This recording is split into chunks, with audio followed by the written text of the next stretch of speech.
have you here. My name is Bridget. I work in the Office of Alumni Relations here at York College. We're very excited to have Matt Hobbs as our webinar host this evening. Matt graduated from York College in 2010 and is a manufacturing consultant in Charlottesville, Virginia. And so I will let you know that we're going to record this session. So we will send you the recording following in case you'd like to watch it or share with other folks, other Spartans that you know. And then if you have any questions throughout the webinar, feel free to put those in the chat box, and then we can get to those either during the webinar or Matt will also be taking questions at the end. So without further ado, Pat can begin the recording, and Matt, we can turn it over to you.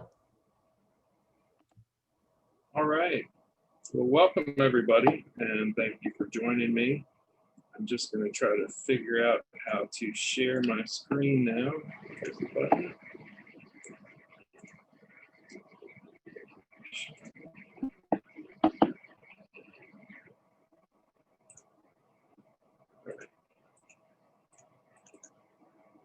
How's that look, Bridget? It looks great. Great. So welcome everybody. Thanks for joining with me.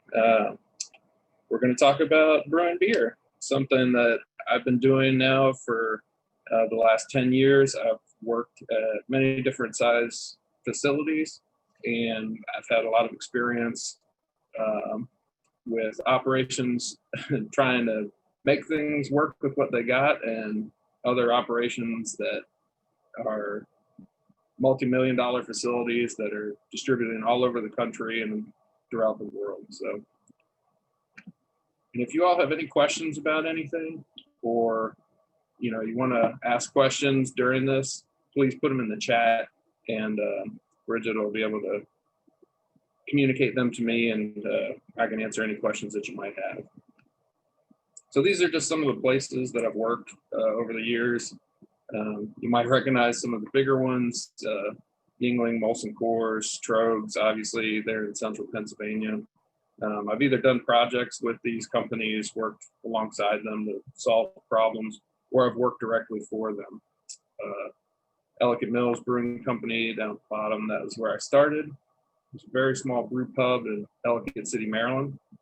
It's no longer around. It was just purchased, and it's going to be named something different, but it'll still be a brewery. So something I just want to talk about, because I might mention this frequently, is barrels. And what a barrel of beer is 2 full kegs. So those big, heavy kegs that are extremely hard to lift, they're like 120, 130 pounds. They're 15.5 gallons in one of those kegs. So a barrel is 2 of those. So your average brew pub, like Ellicott Mills, is very local. All their product is sold on premise, and they'll probably make around 7,000 barrels a year in production. And that's all the different types of beer they make and serve on tap. So that comes out to about 14,000 kegs, which is a pretty good number. That's no small operation. It takes, a lot of equipment. It takes at least 2 people to run that kind of operation. You could do it with 1 person, but they're going to be very overworked. A company like Trogs Brewing Company is what we would call like a mid-sized brewery. They're going to make about 110,000 barrels a year in production. When I was there, we were distributing to 8 states. I believe that's still true. I don't believe that they've expanded anymore. The last expansion they did was down in North Carolina. And that type of operation, it's going 24/7. You're making beer, you're packaging beer day in and day out, and trying to get it to your consumers throughout different states, throughout your own state, and make sure they've got fresh product. And then at the very bottom, Molson Coors, that's a company that is international. You know, they've got 9 breweries throughout the US, another 7 in Canada, and about another 12 throughout Europe. And just one of those breweries makes between 7.5 and 8 million barrels of beer per year. So just let that number sink in for a second. 7.5 million barrels per year.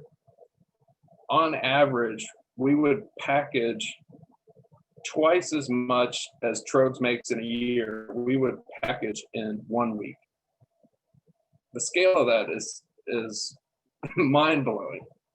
They distributed, just that one brewery is distributed in 14 states, 8 countries.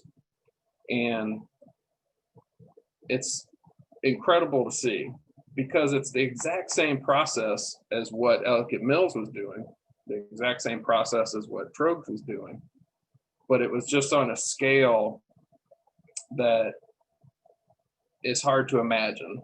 And hopefully I'll be able to let you see that and kind of experience that through this presentation.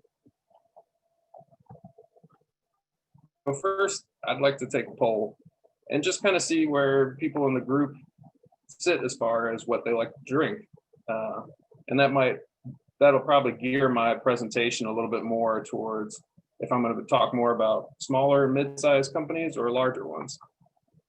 So Pat, if you wouldn't mind giving everybody the poll.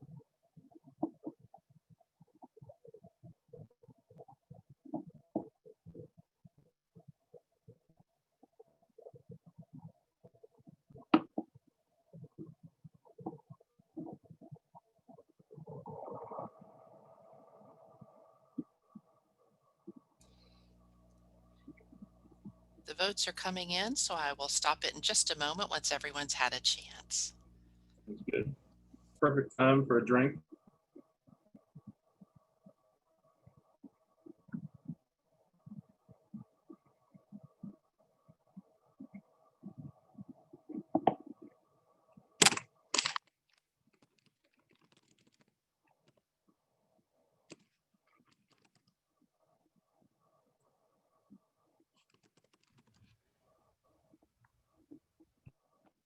All right, so looks like we've got 16% said they liked national brands, things like Budweiser, Miller, Coors, Yuengling, and 53% said they liked regional craft brands, Trogs, Dogfish Head, Stone, companies of that nature.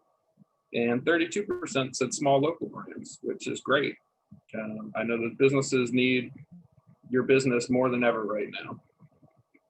Thank you all for participating in the poll.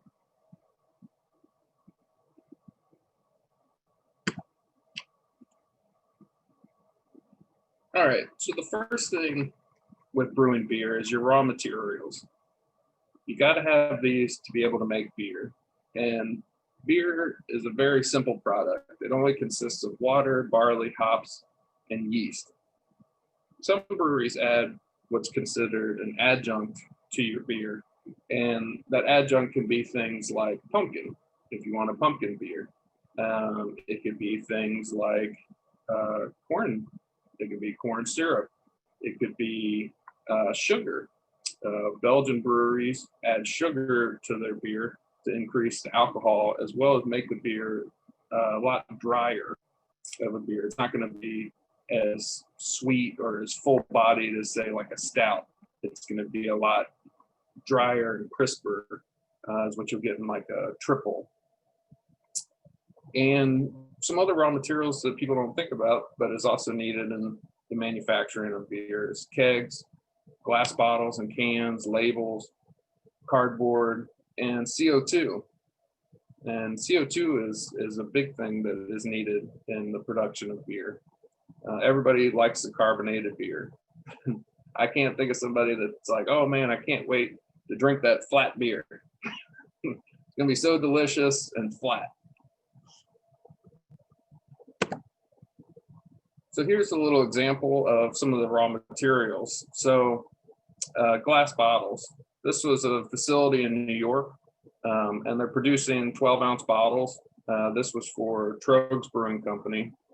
And I was sent up here to do an audit on this facility to make sure that they were meeting the proper quality standards that we needed to make a good product for our consumers. And again, scaling wise about raw materials, just to give you some idea about it. So a small brewery is probably going to take a truckload to 1 truckload. They'll probably use that in anywhere from a couple weeks to a month in packaging their product. Mid-sized brewery like Trogs, we would get about 5 to 7. Sometimes we would jump up to about 12 during a busy time, truckloads per week. And at Molson Coors, they need 10 to 12 truckloads per day of glass. Those machines are moving very fast.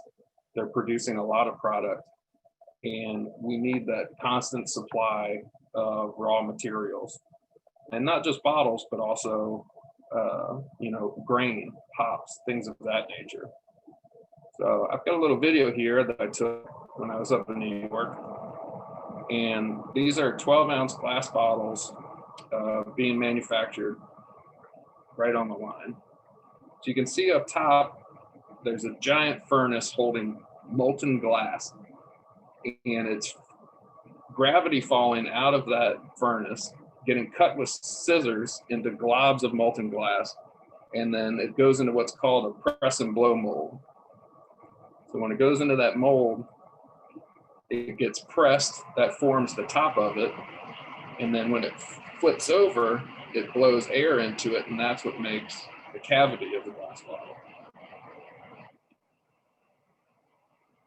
This operation, to me, was always mesmerizing.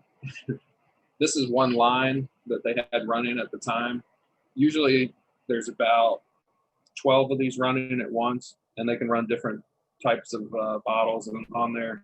This place also made, they made Prego spaghetti sauce. They made the glass bottles for them.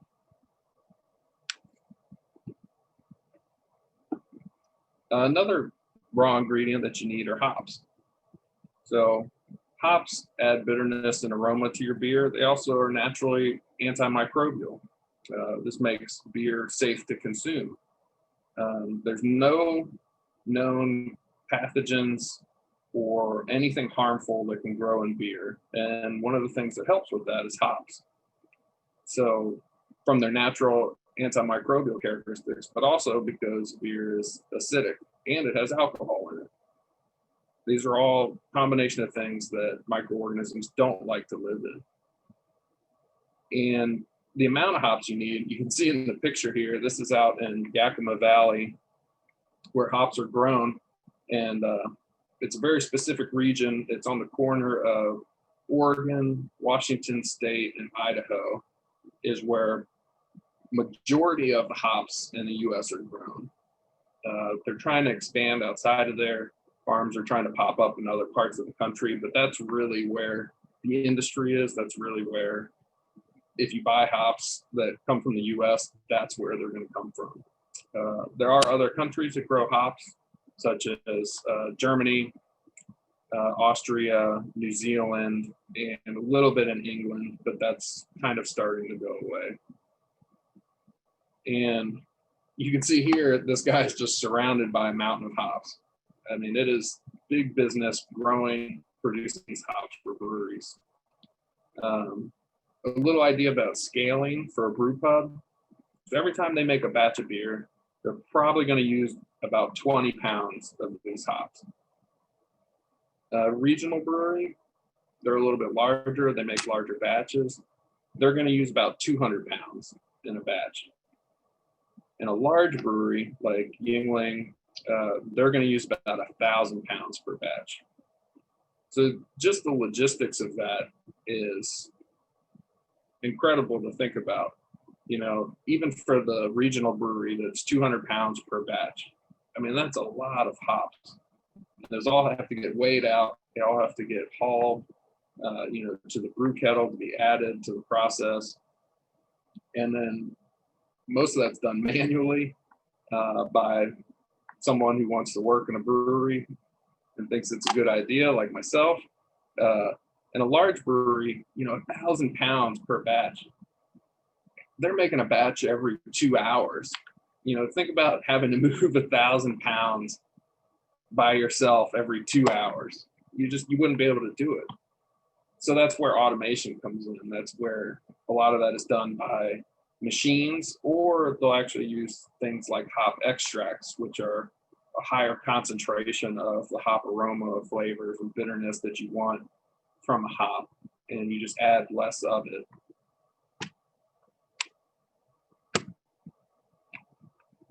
So let's talk about the brewing process. This is a really great picture, just kind of overviewing the brewing process. Again, I could go into detail about each one of these steps and the different aspects of it. I could talk for hours about why you want to do different things, why you do different things in this process. But in general, you're going to take your malt, you're going to add it to your mash tun, you're going to add water to that. It's going to make kind of like a porridge.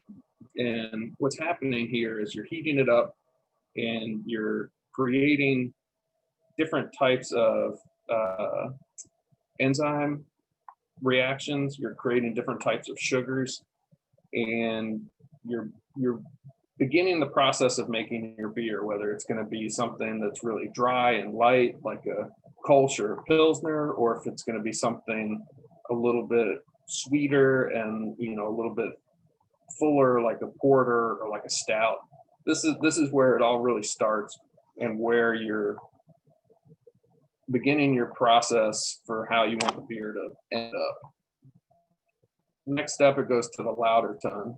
And basically what this is it's a giant filter.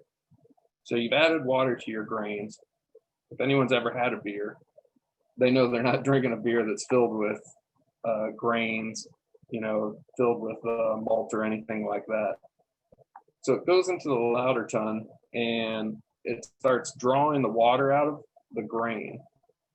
So you're left with just the grain and then your sugary liquid, which is called wort, which is about to be beer once fermentation is completed. So once you've got your liquid or your wort, you'll add that to your brew kettle and you'll start boiling it. Now what the boiling process does is it drives off any kind of off flavors that you might have for your product. It will also sterilize your product. So, if there was anything within the grain, in your water system, anything like that, you're going to boil it and you're going to sterilize it. This is the same time when you're going to add hops. So when you add your hops, you're going to add bitterness to your beer. You're also going to add flavor to your beer, and you're also going to add aroma to your beer. Once you're done boiling, you'll go to the Whirlpool process. Now, again, this is an important step because when you drink a beer, it's clear. You're not drinking something that's just filled with hop particles or, anything else that might have been produced during the boiling process. So when you Whirlpool, it's the same exact thing as if you were ever a kid and you were in someone's above ground swimming pool and you all start running in circles around the pool and it starts whirlpooling in the middle and everything on the bottom of that pool just collects inside the middle. That's exactly what's happening here. So you whirlpool the wort, so everything collects in the middle, and then you can pull off a nice, clean, clear liquid to go into your fermenter. But you've got to remember, when you just whirlpooled it, it was boiling. So it's 212 degrees, and you want to put it into a fermenter, but you got to add yeast to it so it'll be fermented and produce alcohol and CO2. Well, if you add a living organism to something that's 212 degrees, it's just going to kill it. So you have wort chilling. So you've got to chill it down to about 70 degrees. Sometimes below that, if you're doing something like a lager, you'll get down to about 49 degrees, let it come back up to 55. But you'll chill your wort down. It'll go into your fermenter, and that's when you add your yeast. So now you've got wort, which consists of sugars, and you've got yeast, which loves to eat sugar. So now that the yeast is eating sugar, it's producing two things, CO2 and alcohol. Now the CO2 that's produced in there is generally just off gas. It goes out to the atmosphere. If you're in a much larger facility and you have the money and the resources, you can create something which is called a CO2 recovery system. And so you can actually recover the CO2 that's produced from your fermentation process and add it back into your other processes in your production facility. This is great for the environment. You know, you don't want to just be releasing CO2 out into the atmosphere. Also, certain EPA regulations, you're only allowed to produce a certain amount of CO2 within a year, depending on your production size. If you exceed that, you get fined for it. So if you can recover it and reuse it somewhere else, I mean, that's great. The downside to that is it's a really expensive system. So smaller breweries, mid-size and regional breweries, they don't necessarily have the opportunity to put a system like that in place because it's going to cost a lot of money, and their money is most likely better spent somewhere else in their processes. So after fermentation, now you've got beer. You've got a finished product that's fermented. It's got alcohol in it. It's still got your hop flavors, your hop aromas, and it's ready to go. You could drink it exactly how it sits right there. But a lot of people, they say eat with their eyes. So if someone sees something like a beer that's super hazy, some people get put off by that. You know, some people will look at something like a Blue Moon or a wheat beer, and they'll be like, man, why is it so cloudy? Why does it look that way? Like, it looks like something's wrong. And so a lot of people and a lot of companies will filter their beer so that it's nice and bright and clean and looks appealing.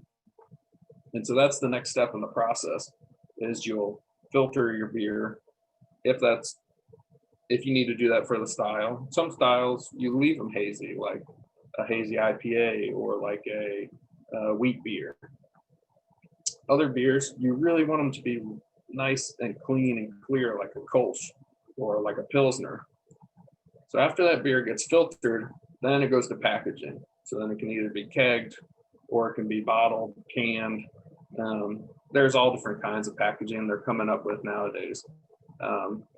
If you go over to Europe, there's a lot of beers that are actually in PET bottles, which are like what you can find soda in or water. They're plastic. They're sturdy.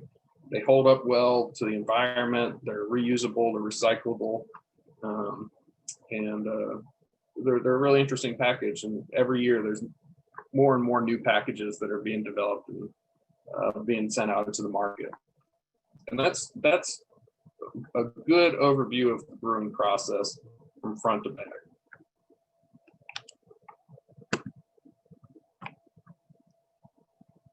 So here's some examples of some brewing setups and kind of size comparisons, so you all can see the difference between a small brewery and something like a macro brewery.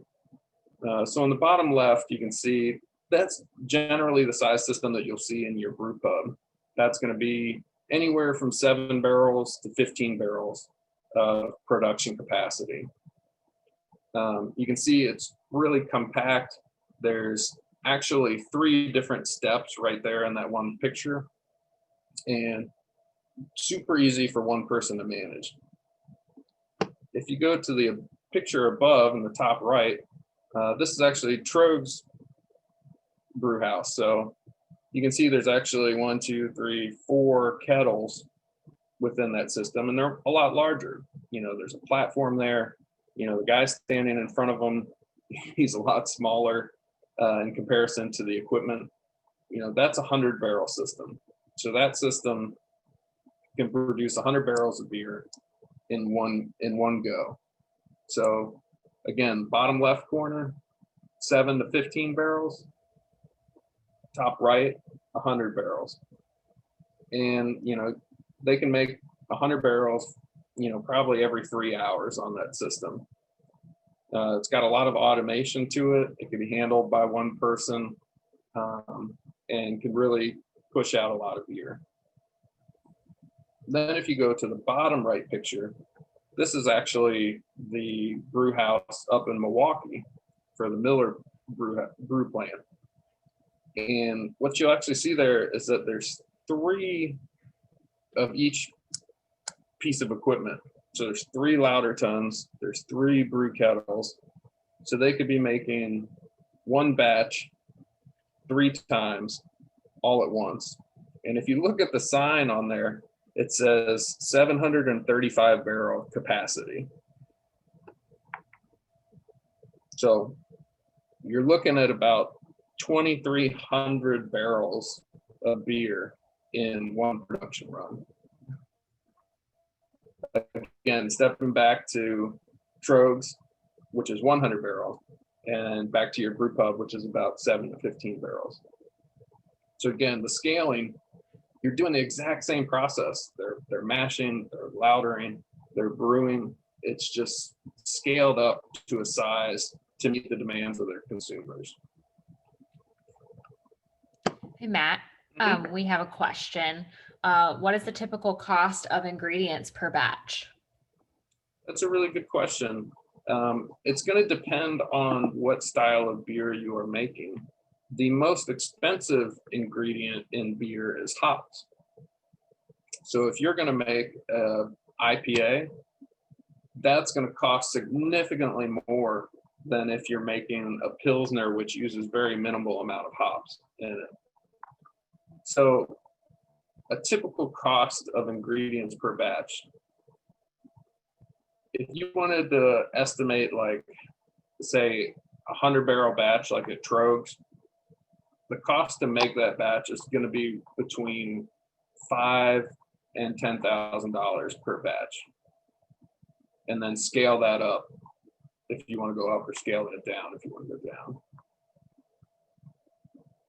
But hopefully that answered your question, Tim. So the next part in your process is fermentation and clarification. So again, your sugars are converted to alcohol and CO2 by specific yeast strains. So depending on the style of beer you're making, you'll also use different types of yeast strains. If you're making a Belgian beer, you'll use more of a Belgian style yeast, which produces a lot of characteristics like bubblegum, cherry. It'll produce a lot of esters in your beer than if you use like a regular California common yeast, which is what's used in most ales, like most pale ales, most porters, things like that. It's really clean. It doesn't really add anything to the beer. All it does is ferment. Then if you want to use something like a wheat beer, you'll use a specific strain for that, and it'll produce things like banana, clove, that sort of ester profile. And so you can really play around with those yeast strains and what you're trying to make to create a really unique beer. Also, additional ingredients can be added at this step during fermentation. This is where a lot of things like dry hopping are done. So that's where more hops are added to your beer post fermentation to get more of that aroma from there, which a lot of people really like are the tropical and fruity aromas that come from hops. Or some people really like that pininess that comes from hops, and that's all added after the fermentation process. And your most important things during fermentation are time and temperature and controlling it. So when you start fermenting, you start producing heat. You know, the yeast, they're eating, they're really active, and they'll actually start heating up your liquid. And so you want to control your temperature. If you let it just go crazy, all those esters and aromas I was telling you about, it will go crazy making those. It will start making them so intense that that's all you can taste is just, a beer that tastes like a clove, or, a beer that tastes like bubble gum. So you really want to maintain your temperature, and that also helps you prevent producing a lot of off flavors during fermentation. So, it's producing alcohol and CO2, but it's also producing other components that you don't want in beer that can be really off-putting. One of the big ones is diacetyl, which is like a butter aroma or flavor. So imagine drinking a beer that tastes like a stick of butter. That's not something that you really want, or isoamyl acetate, which is like apples. So like it could be like a bruised apple is kind of the aroma that puts off. Not really appealing, not what people want to drink. So those, time, temperature, and control is super critical. And it needs time. It needs time to ferment. It needs time to go through the process of converting all those, sugars to alcohol. And it also needs time to any of those off flavors that produce. It'll actually consume those as well, because eventually it'll run out of sugar to eat. And when it runs out of sugar to eat, it's still hungry. It's still looking for something to eat, and it'll actually start eating some of those off flavors. And so it'll kind of clean up a little bit of the mess that it made. And so you don't want to rush a beer. You don't want to rush its fermentation, and you don't want to try to package it before it's finished fermentation, because you'll wind up packaging a lot of those off-putting flavors and aromas.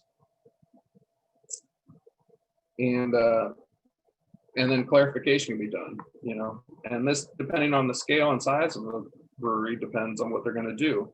If you're in a brew pub, you will probably just use time as your clarification, which everything is just going to naturally settle out in your fermenters, and then you're going to be able to pull off a clear liquid from there, as long as you give it enough time to actually settle out and use gravity. Another thing you can use is some adjuncts.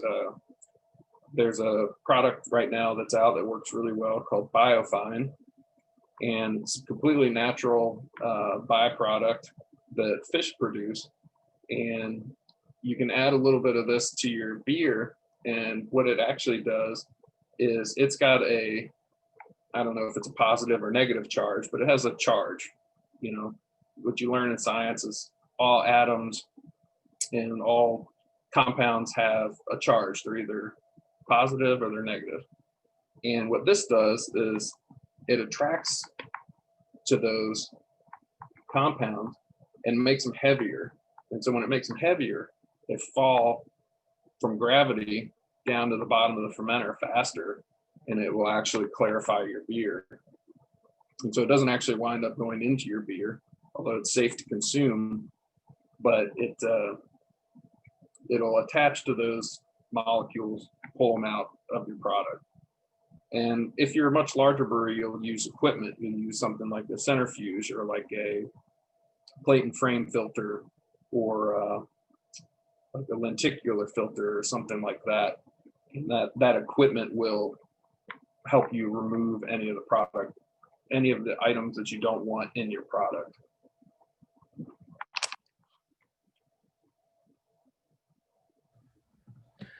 We have another question for you, Matt. From Tim. What do FDA and compliance audits look like for different scales of breweries? So FDA and compliance is exactly the same across breweries. You get inspected by the USDA, the FDA, your local state health department will come through and do an inspection. And then depending on if you have certain certifications for your product, like kosher, you'll have an inspection for that as well. The rabbi will come through, he'll inspect your ingredients, your processes, and make sure that you are adhering to the rules that they've set forth to hold that moniker as being a kosher brand.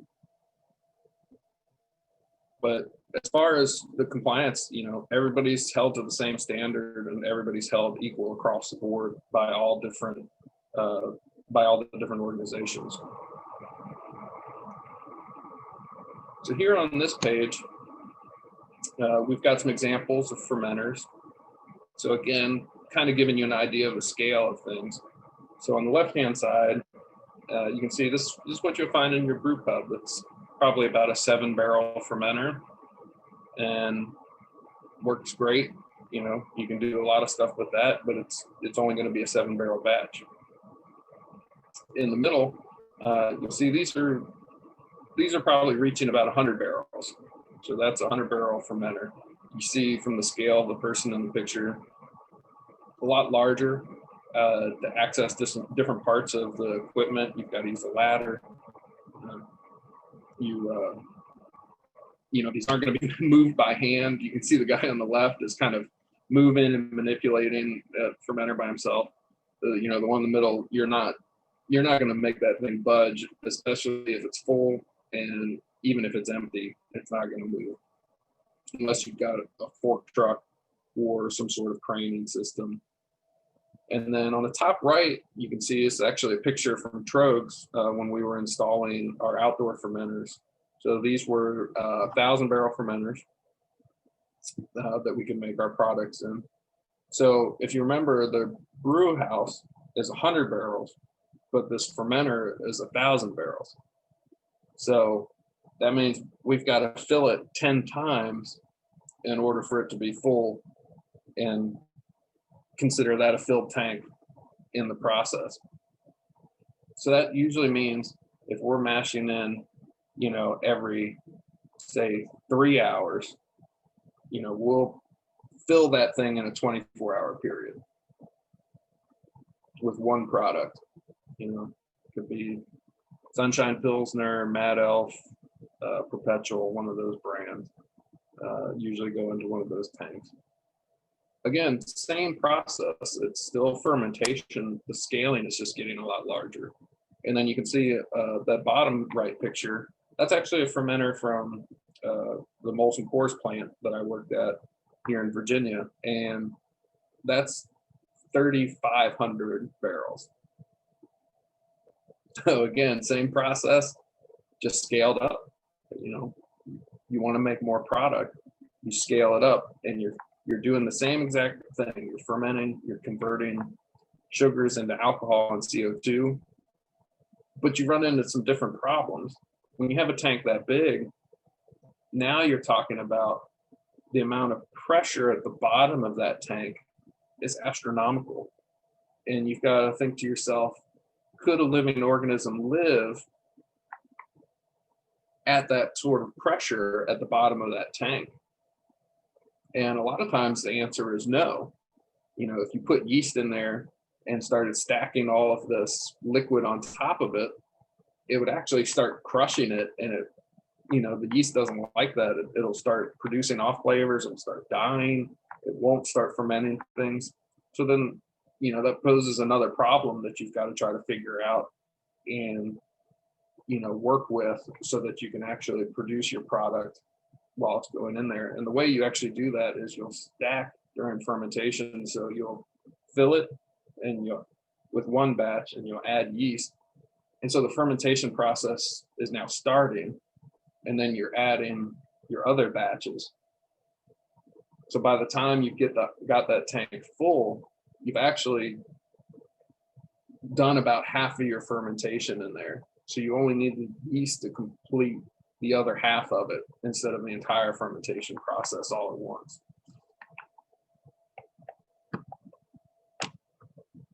Here's some pictures of clarification equipment. So the picture on the left is a centrifuge. Again, this is one that was just installed in Trogs not that long ago.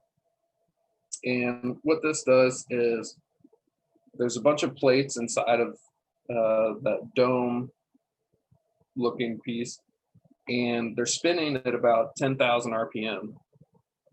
And as you're pushing liquid through there, the heavier solids are getting forced to the outside of those plates. And so it's pulling them out of the liquid, and It's a very fast process, very efficient process. A lot of times you can do just that and have, perfectly clear beer.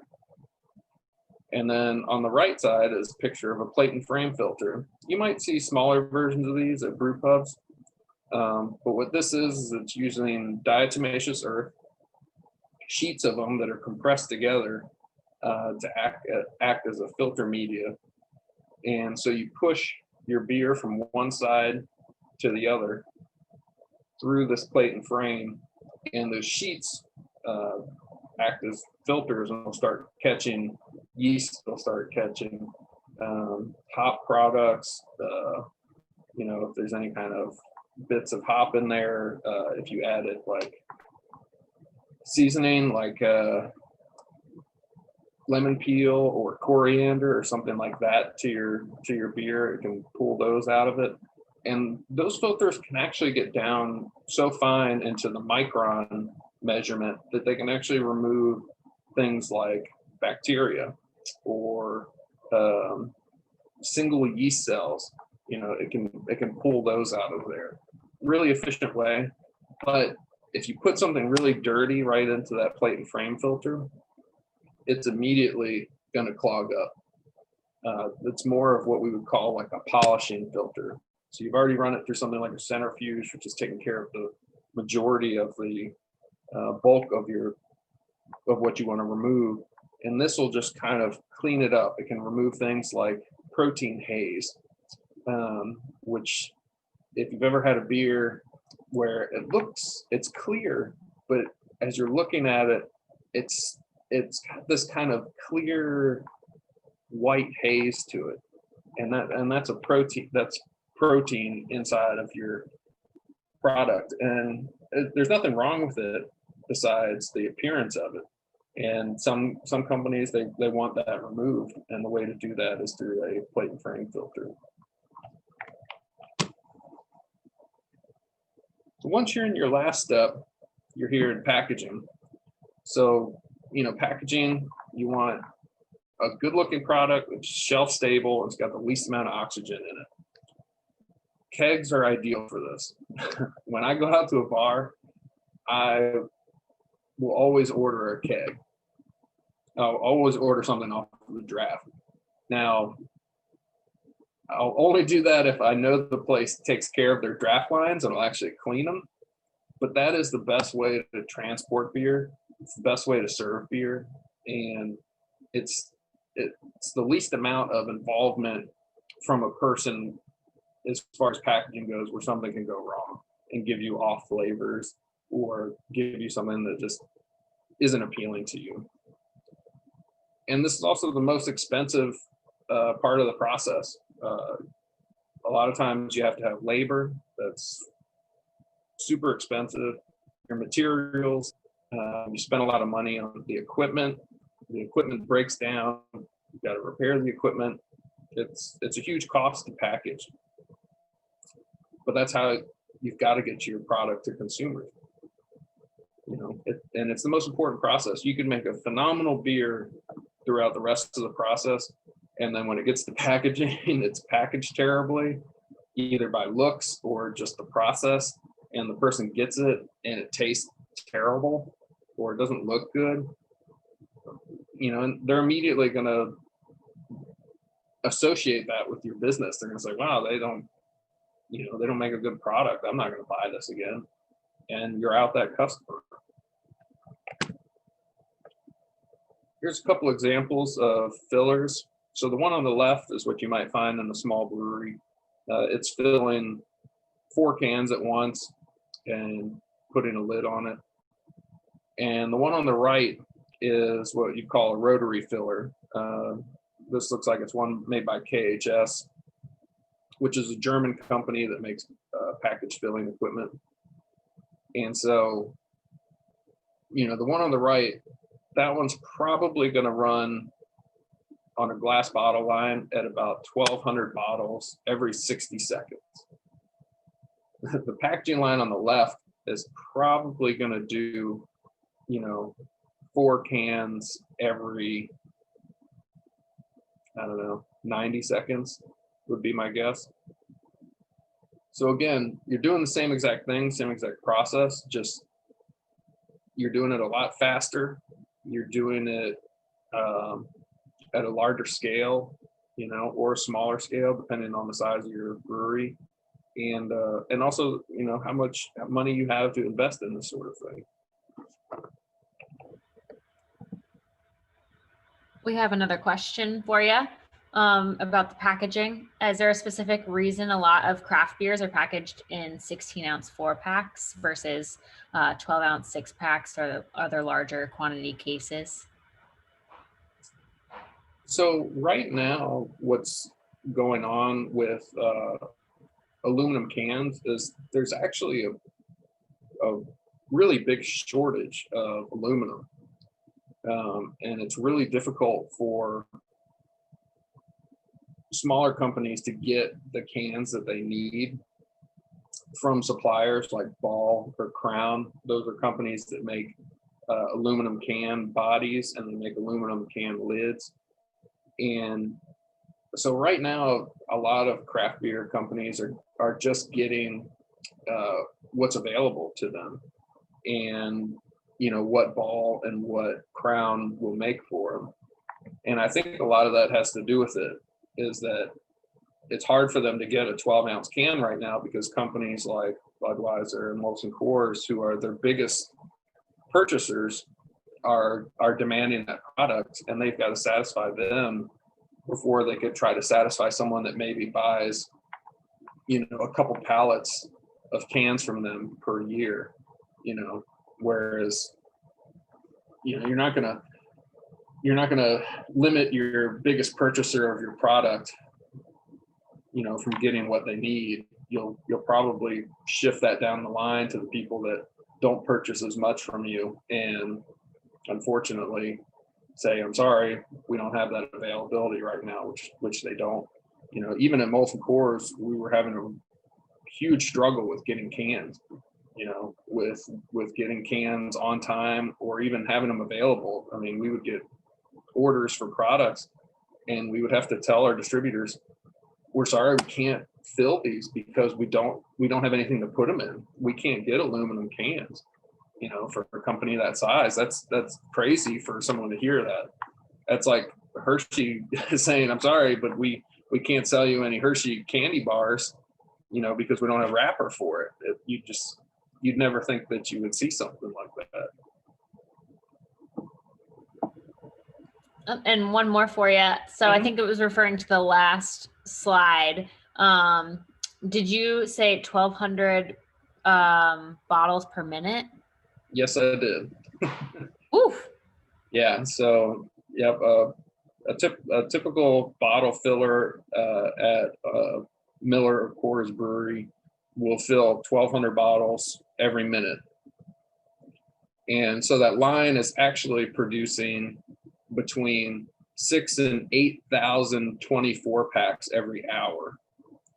And there's usually 2 of these lines at every plant, just to kind of give you some more idea of the scaling of that. And I've got a couple of videos here just to show you how fast those speeds can kind of be as well. This video on the left is a new canning line that we installed at the Coors Brewery here in Virginia. And it does a 24-ounce can is all that it runs on it. And it could run these at 900 every minute, 900 cans every minute, 24-ounce can.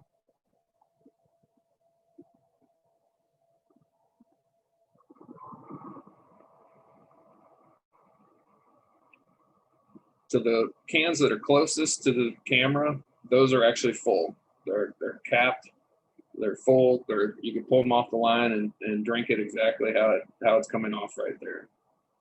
Now that's 24-ounce can. It has to move slower because of the size of the can. If you move any faster, because of how tall that can is, it'll actually start rocking, it'll start falling over, you'll start having a lot of issues with it. Now, if you get smaller with a can, you can actually run faster. So if you go down to like a 12-ounce can or even like a 7-ounce can, those can run incredibly fast. So this video on our right is one of the can lines. Again, there's multiples of these lines at these bigger breweries that's running a standard 12-ounce can, but it's running it at 2,600 cans per minute. Now let's see if you can actually see a single can coming out of this filler.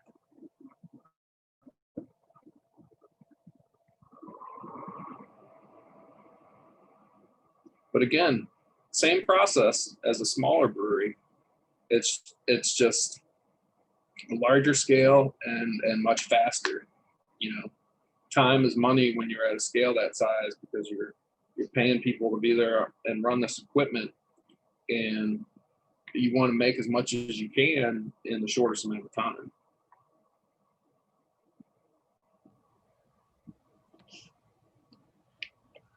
So question from Tim. Does the code date or shelf life change due to the type of beer? And does that impact production schedules at all? That's a really good question. And yes, it does. So depending on the style of beer that you make will affect how long of a shelf life you can have on it.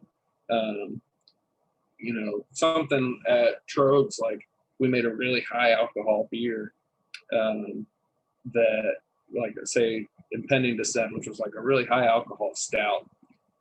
It could sit on the shelf a lot longer. So we could put a 1-year shelf life on that product and it would still hold up over time. But when we would package something like Perpetual, which is an IPA, it's got a lot of hops in it.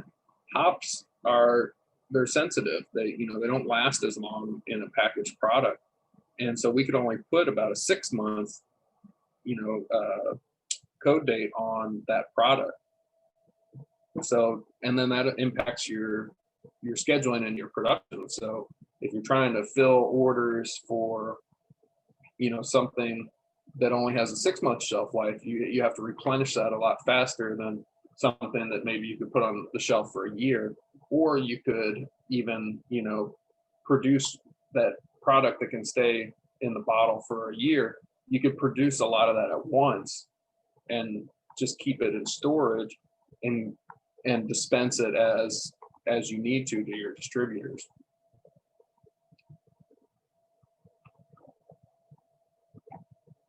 So the next part of it is shipping. And this is specific to, companies that are shipping.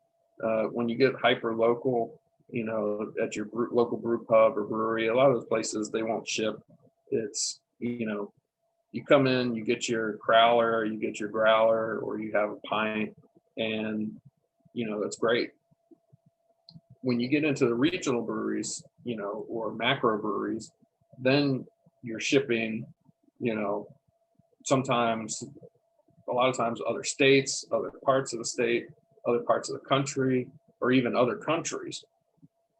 And drivers need specialized licensing to transport alcohol. And that's another big obstacle for the industry right now, is there's a lot less truck drivers, and there's a lot less truck drivers who actually have the license to transport alcohol. We can't just call up a dispatcher and say, hey, we need someone to come pick up a truckload of kegs, to send to our distributor. They can't just say, okay, we'll send a driver over. It's got to be someone who's licensed and able to do it.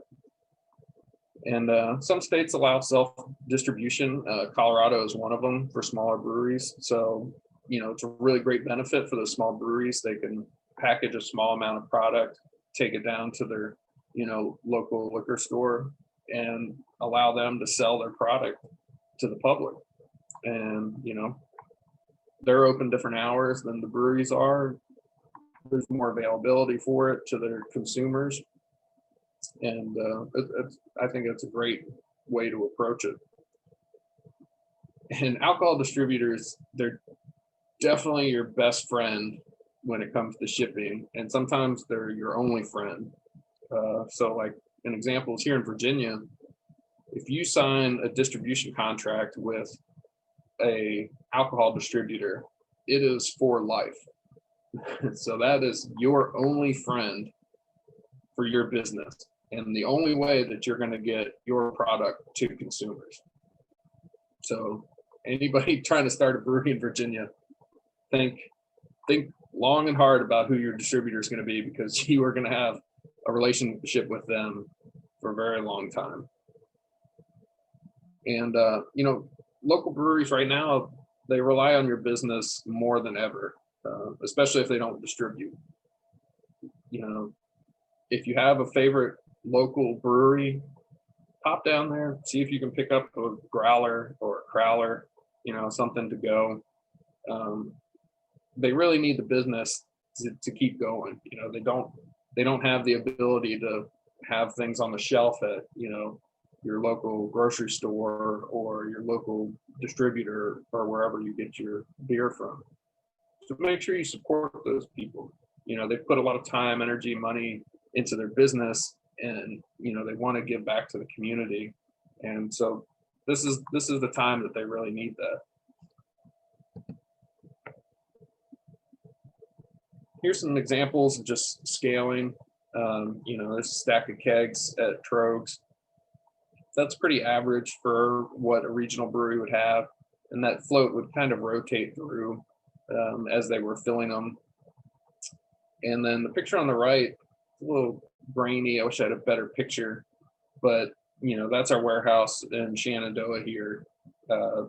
We supply everything from Virginia up to Maine and 8 countries: Brazil, China, Chile, Puerto Rico, Argentina. It's a humongous warehouse. We can accept rail cars. 90% of our beer that goes to Manhattan is delivered on a rail car.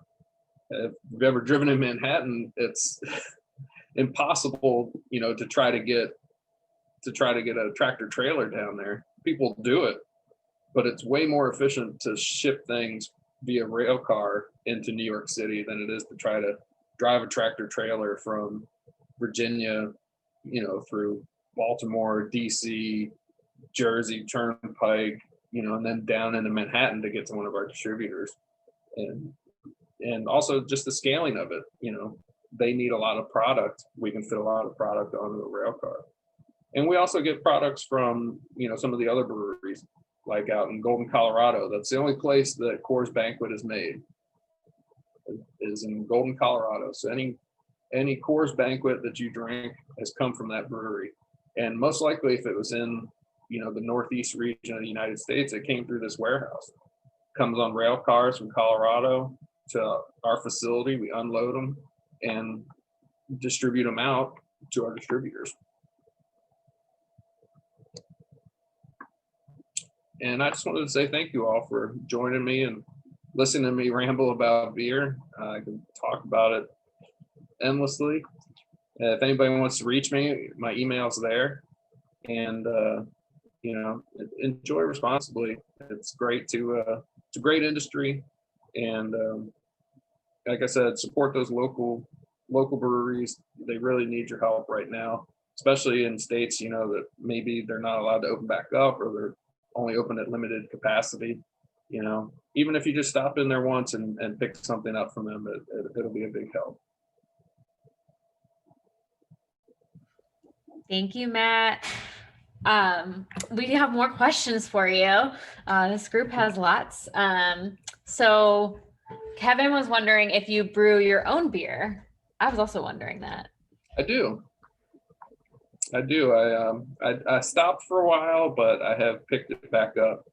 And if anybody out there lives in Pennsylvania, that is a great place for learning how to homebrew and visiting a homebrew shop.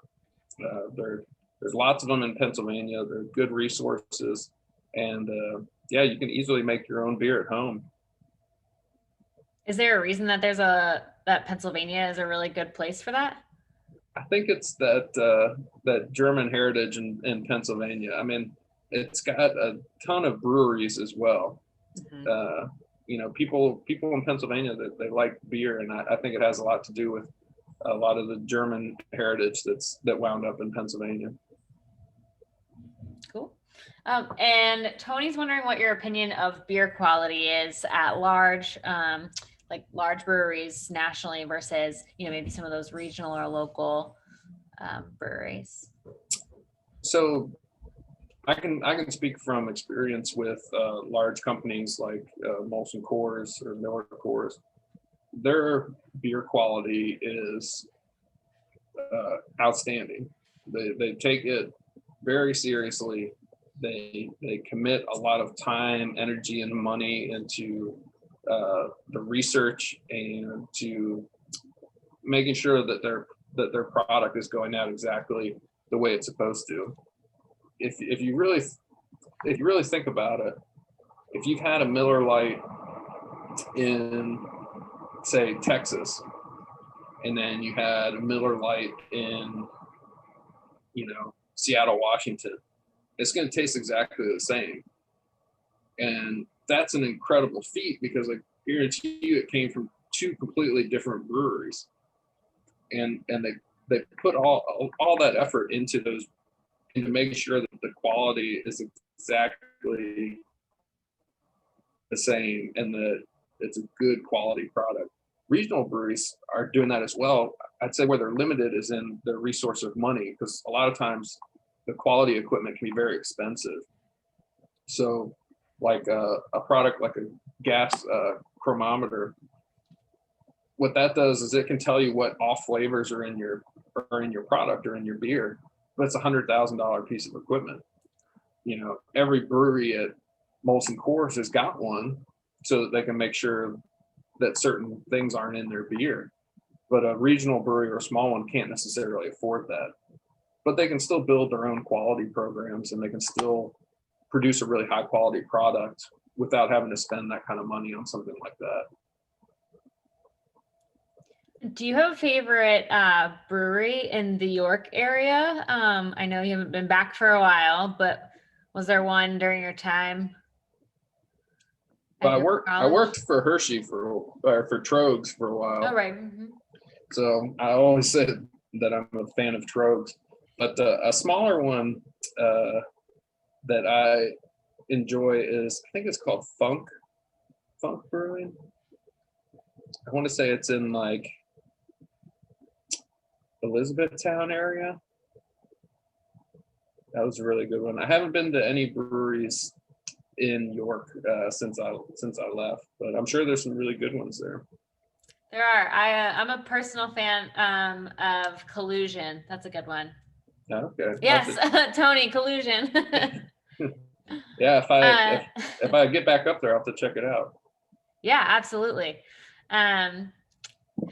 Also, why do you, I don't know if you know this, but why do some bottles require bottle openers and others do not? So that's all preference of the company and how they want their product to go to the consumer. So the bottles are exactly the same. They're packaged exactly the same. They're actually capped exactly the same. The only difference is the top of the bottle. You can see from mine here, this is one that requires a bottle opener. If you had one like a Miller Lite or a Coors Light, it'll actually have a thread embedded in the glass that'll allow you to thread it off there. But it's preference of the company. If a craft brewery wanted to do that, they easily could. They just would have to contact their glass manufacturer and tell them they want a screw off cap. Cool. I never knew. I'm not seeing any other questions come in. Does anybody else have anything else they want to put in there? Last call.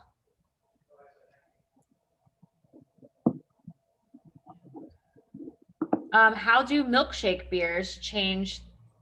How do milkshake beers change the brew process? So there's a couple different techniques that are done to make these milkshake beers. They're going from ingredients to mashing to when you're adding hops to different parts of the process that'll allow you to really keep that cloudiness in there inside of the beer. So, I'm not super familiar with that style. It's not a style that I have brewed very regularly, or I've had some of those beers. they're very interesting to me, but they're probably not something that I'll drink on a regular basis. What is a milkshake beer? So a milkshake beer it's a beer. It's usually an IPA. It's really hop forward. It's got a lot of hops in it, but it looks like a milkshake. It's very cloudy. It's, you're not gonna be able to see through it. A lot of times it almost looks like orange juice. Interesting. I haven't seen one. Oh, it has lactate in it. Yeah. I've had some beers with lactate in them, but not one like that, I don't think.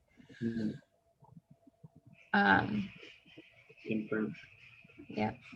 Well, if there are no other questions, I want to thank everyone for attending tonight. And thank you again to Matt. That was a wonderful presentation, and it was really cool to see the process from beginning to end. I believe the way that Matt got involved in this is by attending another webinar and volunteering. But if you are interested in hosting a webinar with us, we are excited to have alumni host webinars on any topics, whether it's related to your profession or just a passion area of expertise that is unrelated to your work. We are always looking for alumni panelists or alumni hosts. So please feel free to email alumni@ycp.edu. I'll just throw that in the chat. Pretty easy, but just in case. Email alumni@ycp.edu to let us know that you're interested, and we will help set that up. And otherwise, thank you again, and I hope you all have a good evening. Thank you all. Take care. Go Spartans.